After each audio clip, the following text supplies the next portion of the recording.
So I was watching a interview with Casey Neistat, and they were doing it in his studio in New York, and there was a fire truck going by, and in mid-conversation, he's like, just so you know, I'm not going to stop if there's a fire truck outside, because if I get distracted, that's going to stop me from working, and I'm never going to get anything done. So that's why I'm sitting here in a coffee shop today. What's going on, Chris?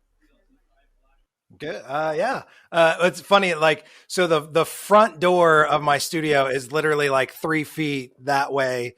And, the windows it's all natural light that's lighting me right now. And there's a fire station about a block away from us. So every once in a while, you'll just blaring sirens go by the studio while I'm shooting or recording or whatever. So yeah, I get that a lot, where it's like, oh my gosh, fire trucks again. That's hilarious, because my studio is literally right next to a fire station too. Like, what a weird small coincidence. But yeah, mine is there. But no, I'm in a coffee shop today. I didn't feel like sitting at the studio or at my home, in my home studio. I was like, you know what? I want to be able for us to do this podcast and to do it anywhere, because that was kind of the purpose of it, is to just get the content out and not worry as much about how it looked. And I mean, we want it to sound good, but how it sounds and stuff like that. So you get me in a coffee shop today. One day we'll each be recording the podcast from separate beaches. Absolutely. Or we could record it from the same beach, but face opposite directions.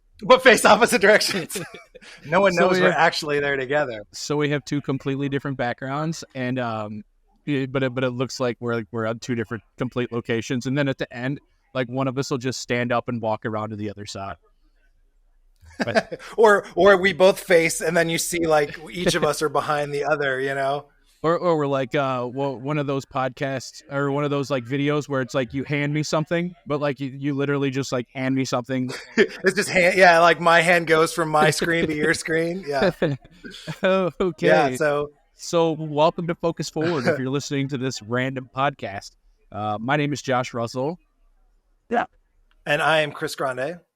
And we are here to help you grow in photography, videography, and content creation in general.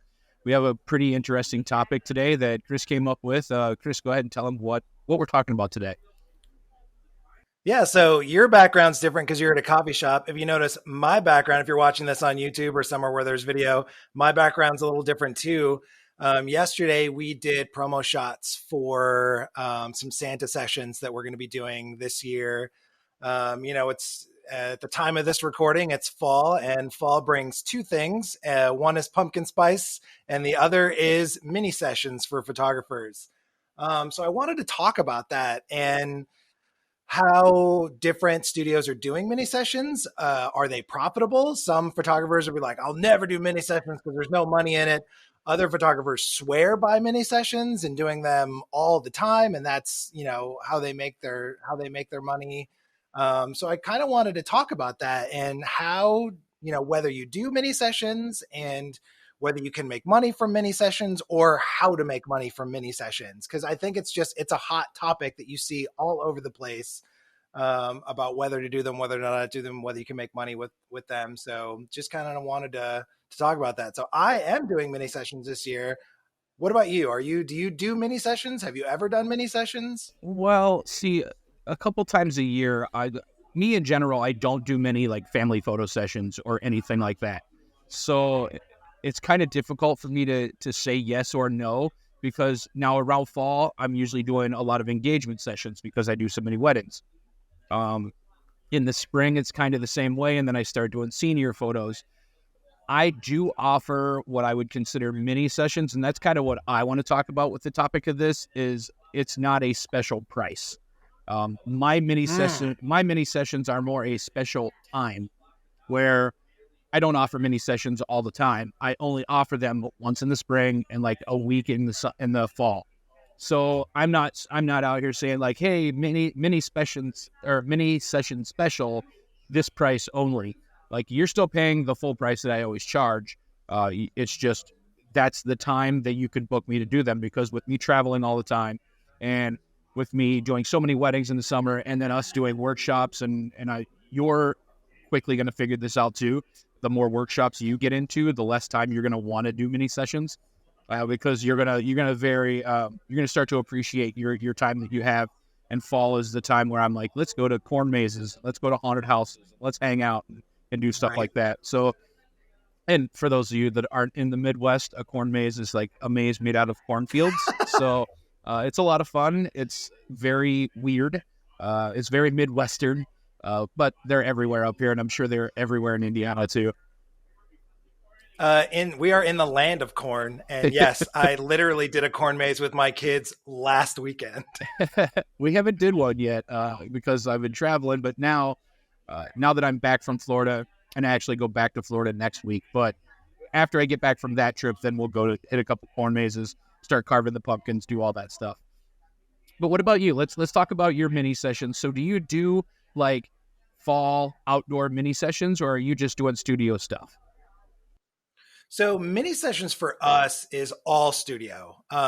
We definitely here, I mean, just you were just saying in the Midwest, we'll go when we're doing engagement sessions, we're doing senior sessions out at a park or a garden or something.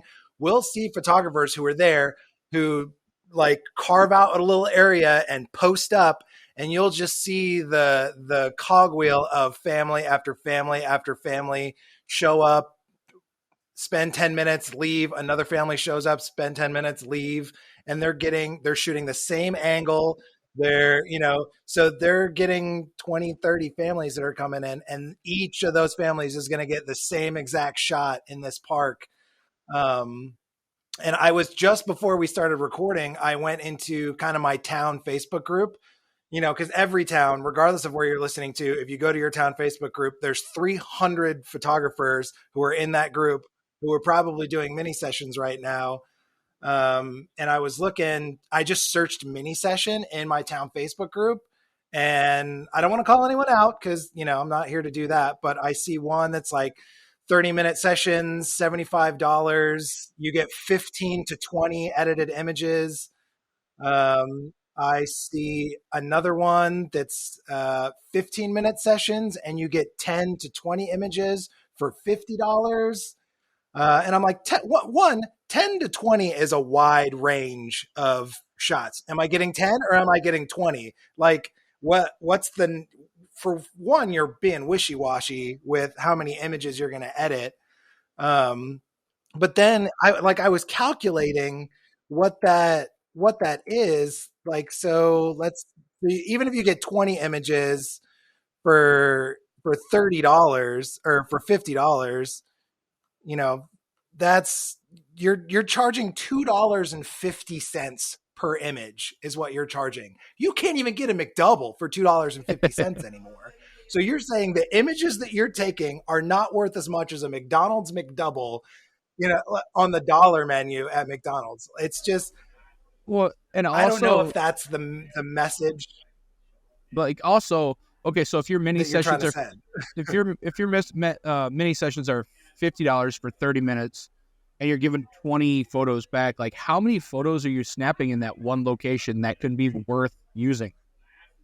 So you're saying if you take because she wasn't moving. They were in one spot, so you're gonna get 20. I mean, I guess if they have 5 kids, right, then you get one of the family, one with mom, one with dad, one of each kid. But if it's like a mom and dad and one kid, you're not gonna get. How are you gonna get 20 images out of that? See, and that's where I definitely differ, because my mini sessions are at a location, but not a spot. So like if you book me, let's say there's a park here in town called Thousand Islands Nature Preserve. If you book me there, we start in one area and there's like 3 or 4 spots we hit in that half hour. So I'm like, we're going to be moving. You're going to, keep up. And they're all kind of within range. And this is what I teach at conferences, is how to find locations quickly and move from one to another. So that's the point in my mini sessions is you get a spot a location, but not a spot. It's not just every photo that I take that whole day is going to be that exact same look, that exact same thing, because I may shoot the kids in front of the water in the first session, but the kids will be in the field in the second session. And then the third one, they may be in the woods. Like this little area kind of has all that in one spot. So none of the photos from any mini sessions that I do really look the same. Yes, they're the same 5 or 6 locations, but I didn't take kids here and then kids here and then kids here. Like it's kids here, then kids there, then kids there. So like it's a location because I see that here too. And trust me, there are hundreds of mini session photographers and I will bash them. I'm not going to call them names, but I will bash them because one, as much as I love the fact that they're doing these and stuff, but it's one of those like kind of hot button issues with me where the part-time photographers are charging so low that it's hurting us full-time photographers. And that's where it bothers me. And yeah, go out and make your money, do your thing. But when you're undercharging, one, your worth and your value of your art, and two, it's undercutting every one of the top tier photographers by a ton, that hurts everybody. And that hurts the vision of from the client of what a photographer is. They see these, and then you see them. Go ahead.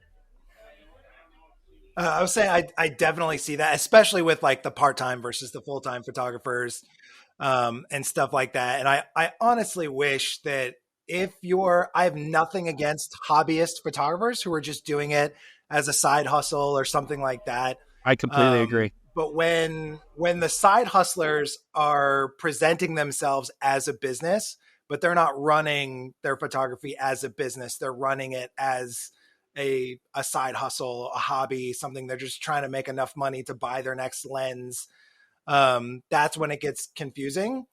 But at the same point, I think that's the opportunity for us full-time photographers, us studio photographers we're never going to tell them to stop. There's no way that us full-time are going to tell the part-timers, stop trying to make money, even though it's pennies to us. We're not going to tell them, hey, don't go out and make money with your camera just because it hurts us. Right. So what we have to do is then raise the bar of what we're offering. Even if you're doing a mini session, raise the bar of what we're offering so that it's different from what they're offering. Here's the thing that I think about, though, is the perception of photography. Now, I'm on a kind of a different playing field here. I'm sure you are too, where we're not competing with those the low-level price ranges, but there are a lot of my friends, my peers that are still in that mid-range for price level that are actually being hurt because the low tier are only charging $50, $75, where the mid-tier wants to charge $250, let's say. Let's just go with $250. Yeah. Half-hour session. That's a good mid-tier price for something like that.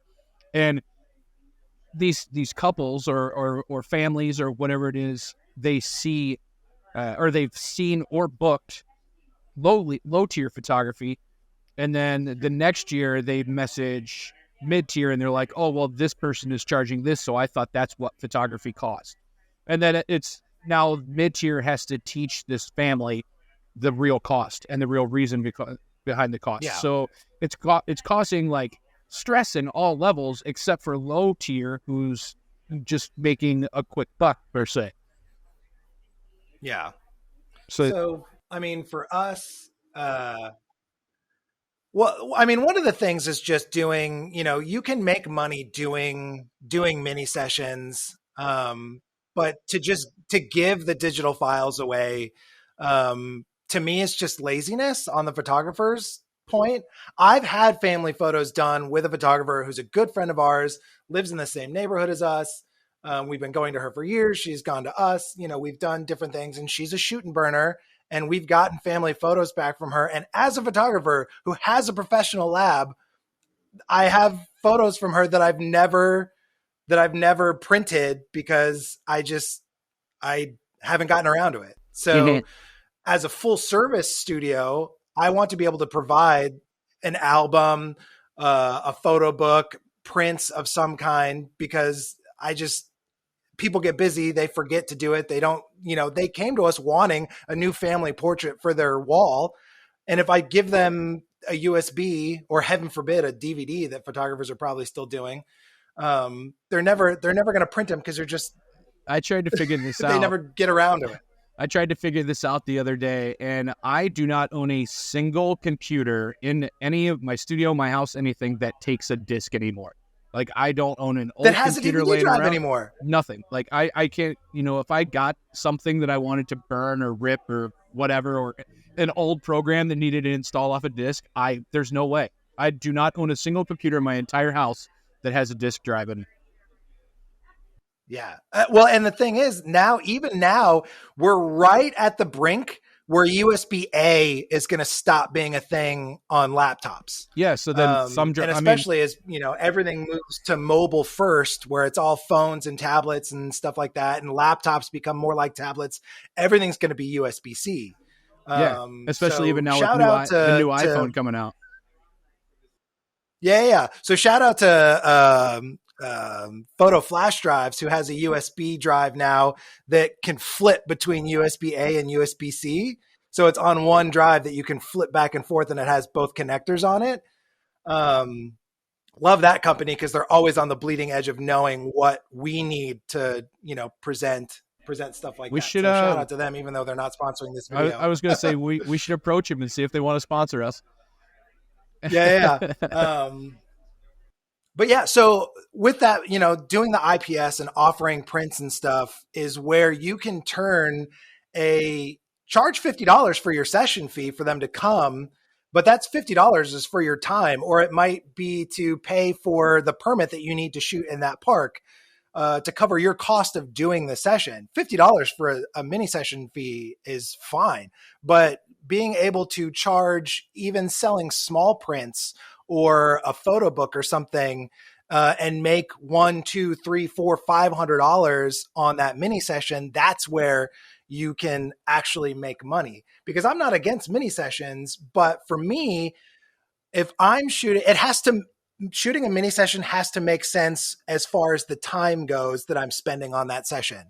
Right. So for me, a 2-hour session with a family or a senior this year, if I look at my numbers this year, and every photographer should know your numbers, what is your average client spending? So for us, an average senior, an average family is going to spend they're going to spend $250 on their 2-hour session fee. And then they're going to spend $1,600 on average in our studio on prints, products, albums, things like that. So, and that's for a 2-hour session. So that's $1,850 total. And if I divide that by 4,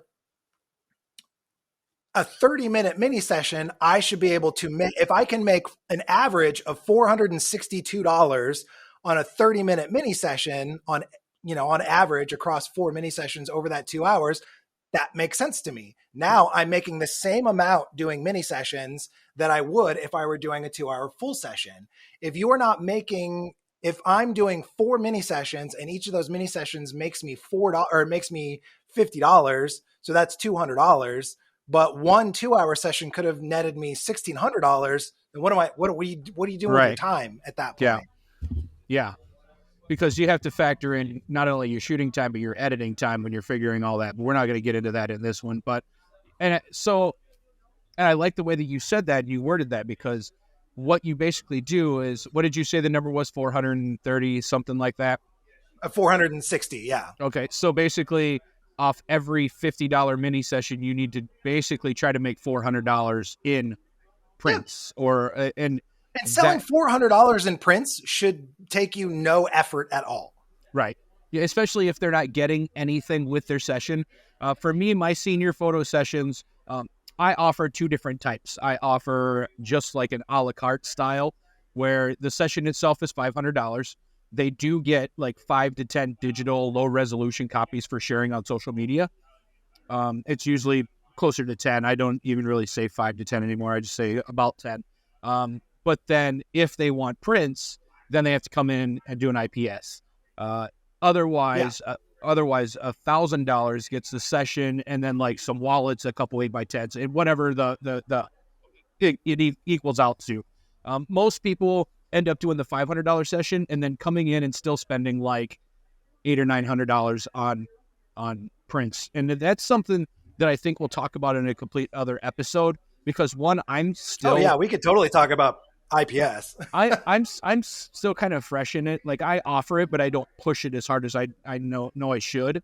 And I would like to talk about it in an episode, like, how do you make the client understand that they're not getting any photos with their session?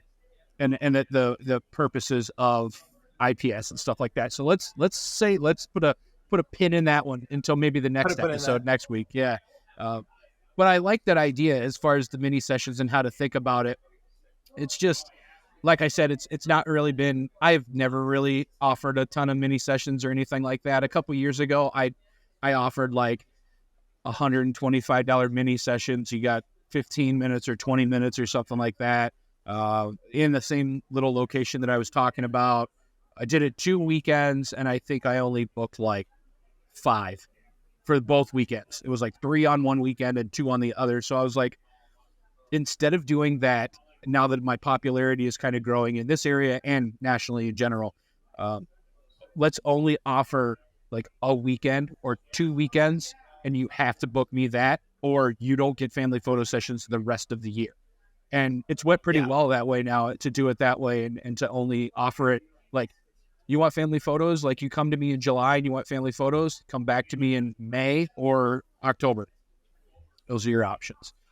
Just because when I'm in the heart of weddings or the heart of conferences, I'm not trying to edit family photos at that time. Or if I'm, knee deep in senior photos, I'm not trying to throw a family photo in there and trying to figure out around both heat and rain and everything when I'm already trying to figure everything else out for weddings and weddings and seniors and all of that other stuff. So if you want me as a family photographer, you have a weekend in October and a weekend in usually April or May, depending on the Wisconsin weather. And now when I transfer more work down to Florida, that may change as far as when I do these, because their wedding season is flipped for ours. And senior photo, like pretty much everything is flipped opposite because of how the weather is, because nobody wants to be outside in 110 degree weather except for me. I love it. So that's where my curve is going to be learning that. But I mean, I would rather just offer a weekend of high paying sessions than try to do 20 $50 sessions in a day. And that's my thought on it. And so when you do your mini sessions, how do you structure? Like, do you try to stuff in as many as you can in a day, or do you only have a limited, like, let's say 5 slots one day, 10 slots the next day? Like, how do you do it? So for us, and I want to give people listening value of like, okay, this is what you should do for mini sessions. So for us, we didn't want to just do like Christmas minis, or something like that. Like, you'll go to these, it has to be different in some way. There has to be a reason for someone to come to us and spend more money on their mini session than the normal photographer who's shooting at the park down the street, where there's 5 photographers all in the same park, all doing mini sessions at the same time, just facing different directions. So it's like, why go to one rather than the other if they're all doing the same thing in the same park? Right. So we're the only real commercial studio like this in our town. There's a boudoir photographer down the street. There's a newborn photographer down the street. But as far as commercial studio like this, where we're doing Santa minis, we're the only one. There's a ton of others that are places where you can get Santa photos. But we wanted to step up the experience of like, why come to us rather than go to a mall Santa? So it's more about the experience than it is even just the photos. The photos are going to be great because they're professional photos and we're taking our time rather than being in a line. Kids are screaming because they've been in a line for an hour waiting on Santa. They get up there, kids crying, pulls on Santa's beard. It comes off. Now the kid's crying even more, and then someone's click, click, click. Okay, go over here and buy your magnet and then leave, So for us, it's about coming in, having an experience. They're going to be on our set. We have a big set here, 3 walls and a floor. Santa's throne here. We have a tree over here. We're going to have cookies and hot chocolate. The kid's going to come in, have a cookie, sit on the couch. We're going to take some photos. We're going to take some photos of them by the tree with our fake presents over here, of them on the couch by themselves. So about 5-10 minutes of that. And then Santa's gonna, we're gonna be like, hey, Santa. And he's gonna ho, ho, ho from around the corner and come out and like reveal himself. That sounds bad. He's gonna come out and, there's Santa. Just edit that out. That sounded weird. No, we're leaving that one in there. um, but so like if the kid were walking up to our studio and Santa were sitting on the couch, they could see Santa from the window before they came in, and that would ruin the surprise. So we want the kid to be here and Santa to come out and then get that surprise on their face of a really professional Santa, real beard, real suit, all that stuff, come out and then, have pictures with them and Santa. And it's quiet in here. So if you have a kid who has sensory issues where like sound and noise is an issue, you don't want to go to a mall. You want to go here to us where it's quiet. You can take your time. No one's rushed. You don't feel like you're in the line at the airport TSA, because there's 1,000 people waiting on you, but your kid's crying. So it's going to be about a 30-minute session. I'm going to shoot tethered. So there's a TV over here. Mom and dad can watch the photos come up on the TV as I'm taking them. And then after their 30-minute session, they're going to go over to our IPS room with Brandy, and Brandy's going to do the sales session with them while I'm doing the next session with the next family. So yeah, it's 30 minutes. They're pretty much just seeing photos straight out of camera, no edit at that point. So they're ordering. Yeah, it's going to be straight up. But I mean, IPS I'm in a studio, so it's not like. Right.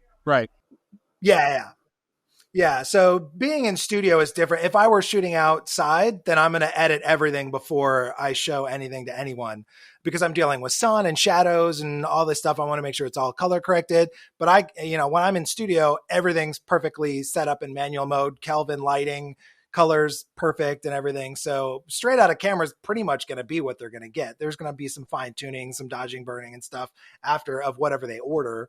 But it's going to look good from what they're seeing. So that's why in studio stuff, I don't mind IPSing immediately without editing.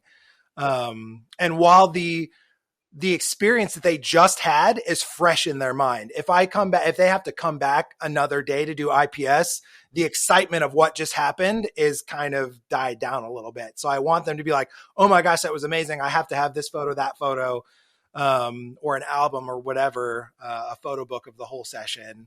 And the other key thing is if you're going to do Santa sessions, this Santa, I told him, like, if you're going to do this with us this year, like, this isn't a 1-year thing. Like, you're going to come back every single year that I do this so that kids who are coming are going to remember the same Santa every single year. So it even makes it more magical that like, oh no, I'm going to see Santa. It's the same Santa every year, as opposed to going to a mall and you have no idea if it's Billy Bob Thornton sitting there or, what he's going to look like when you go there. So, which that's really smart too. I had a question that completely escaped me as you were talking about Billy Bob Thornton.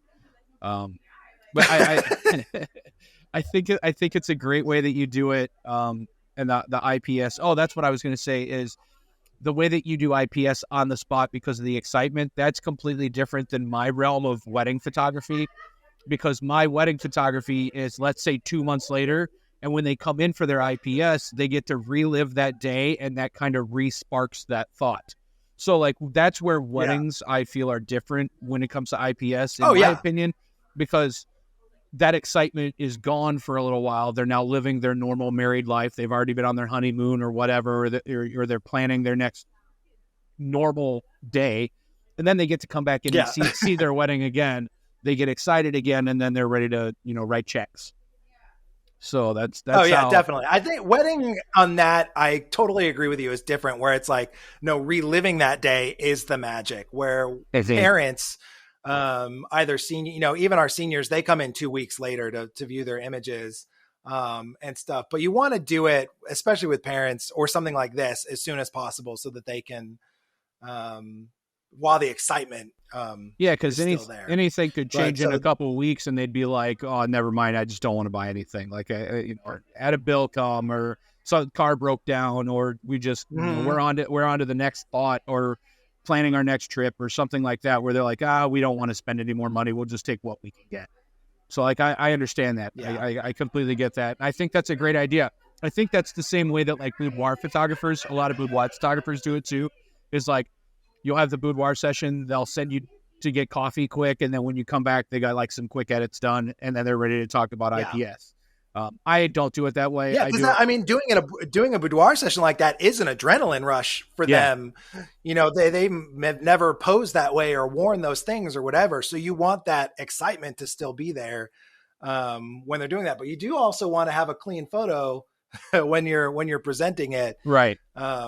And you can tell them all the time, "Oh, I'll fix this. Oh, I'll fix that," but not necessarily. You know, them seeing it in their head, all they're going to focus on is any flaw that's in that picture. So yeah.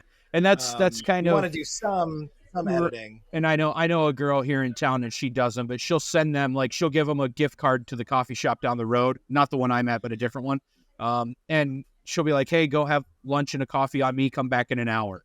And then she'll have 10 or 15 photos, like quick cleaned, quick edited, a little bit of her style. But then she'll show the rest and be like, "This 10 is what this 50 are going to look like.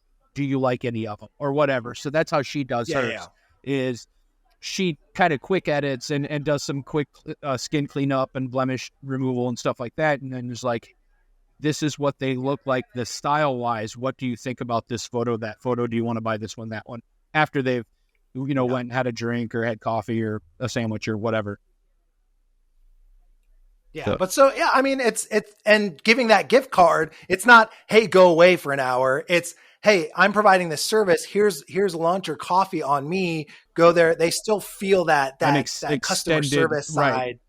It's it's another step to the extended the experience.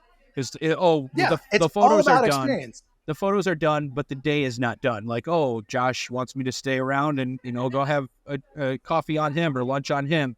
It's still going. So then when they come back, then your IPS, they still feel like they're in that one session, whether they left and had coffee or a drink or whatever, and then they came back. Like, they're still in that this is still going on mode instead of leaving and coming back another day or something like that, which I'm sure is very similar to your mini sessions. So all that same sort of customer service, the experience of getting that card. Props to my wife, Brandy, for coming up with this. Our Santa sessions, when they sign up for it, because it's not walk-in, you're not walking in to a Santa. There's not going to be a line outside. These are all, you have to sign up for a slot. Once they sign up, we're going to have, we have all their information, the kid's name. They're going to get in the mail a gold ticket that's like, "Here's your ticket to come see Santa." And there's going to be a, quasi handwritten style letter from Santa welcoming the kid with their name on the top.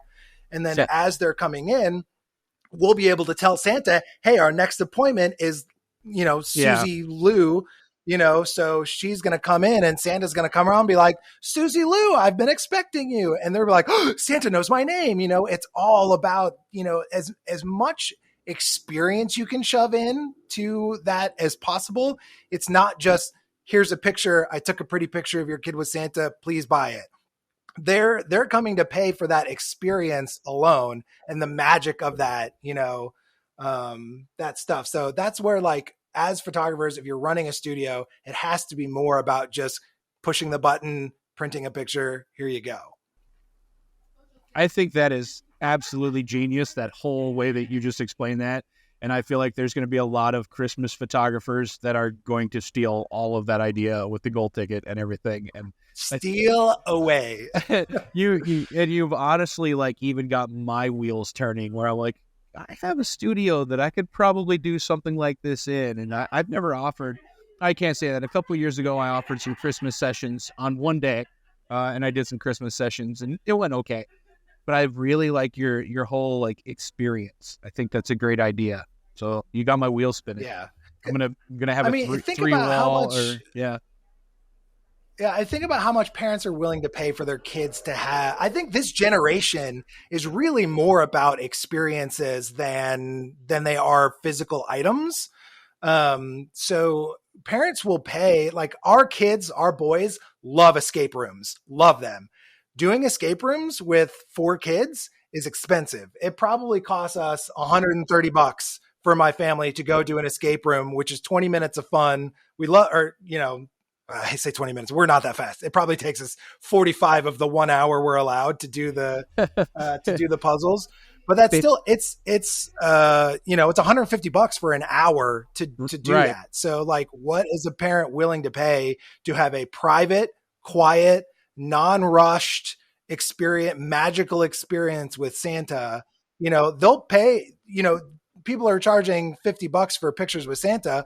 They'll pay me $150 to come in and just have the experience, even if I'm not taking photos at all. Yeah. So, and then you sell them an album of all the photos that tells the whole story of the experience they just had. And then they can come back year after year and have this like volume level of books of like, this is when you were 5, this is when you were 6, this is when you were 7. And like, and that's a great idea. Yeah. Growth and stuff. That's, it's you're printing money at that point. Right. Yeah, you definitely got my wheels spinning on all this. You're going to see me post next week. Christmas sessions coming with Santa. So this is another idea that is not mine, that I've seen a couple photographers do with family photos, rather than just to give people another idea. If you're like, I do not want to work with Santas, that's cool. Maybe you hate kids, that's fine. But if you want to do family photos, you probably shouldn't do family photos if you hate kids. But... don't do family photos if you don't like kids. Don't be a Santa if you don't want kids. If you don't like kids, don't reveal yourself to kids if you're Santa. Jeez. Yeah. So wait. Get in the comments. So I've seen family photographers do this where they will rent out a stadium. You're in Wisconsin. I'm in Indianapolis. Indianapolis Colts fans are good, but they're not crazy like Green Bay Packer fans are. So I've seen photographers basically rent out the field for a couple hours and try to squeeze as many family sessions as they can. Imagine, posting an ad like, I'm the exclusive photographer that can do family photos on the 50-yard line of, the Green Bay Packers stadium or the Cowboys stadium, or, if you're in New York or something, to do it Yankee in Stadium, Yankee Stadium, or something like that. And it might cost you a couple $100 to get that couple hours, or even if it costs you $500 or $1,000 to rent the field. How many family sessions can you squeeze into 4 hours? Even if you're doing 15-minute family sessions, because you're really not going, you might do some in the stands, some on the 50-yard line, some in the end zone, something like that. You can squeeze in 15-minute sessions. So that's 8 an hour for 4 hours. That's a lot of sessions that they're going to want those photos. They're going to want a bit, if they're a Packers fan, a Cowboys fan, they're going to want a big print of them on the 50-yard line, because that's a once in a lifetime sort of thing that they're going to get to do. They're going to want to purchase those photos. Right. You can probably make $1,000 per family doing that. If you're getting 30 families in and you're making $1,000 per family, that's a $30,000 day that you just made. And if that costs you $1,000 or $2,000 to get that permit to shoot in that stadium, right. That's easy money, So that's where mini sessions, if you can come up with like you were saying, a place, you were talking about like your place is different for mini sessions. If you can come up with a place or an experience or something that is like, oh no, I have to do that. And then it's not about, oh, I want a short session because it's cheap and XYZ. Yeah. Like having a smaller session doesn't necessarily mean that session has to be cheaper. It's just, there's a reason that it's shorter, but it's still an experience or a place or something that you can't get somewhere else. That's what's going to make you that money. I've just always done it the way that I do it, because I think shooting in one location is boring. Like, I don't want to shoot same 100%. Family over and over and over again in this one trampled down cornfield circle. You know what I mean? Like, right. I need to move for my artistic reasons. So that's why I choose like the park here in town where there's 5 or 6 different spots in this one location. Yeah, and that's how I differentiate myself in this area. Is you're getting a normal session from me. It's just shorter. So it's not a fall mini or a spring mini. It's a mini session. So if you're the popular photographer in your area and you shoot in the same location all the time, or you're shooting mini sessions in the same area all the time, then and another photographer comes up and they're like, oh, this is the popular photographer shoots in this location, he charges this much. You're just asking for that photographer to offer sessions in that same location and undercut you. Yeah.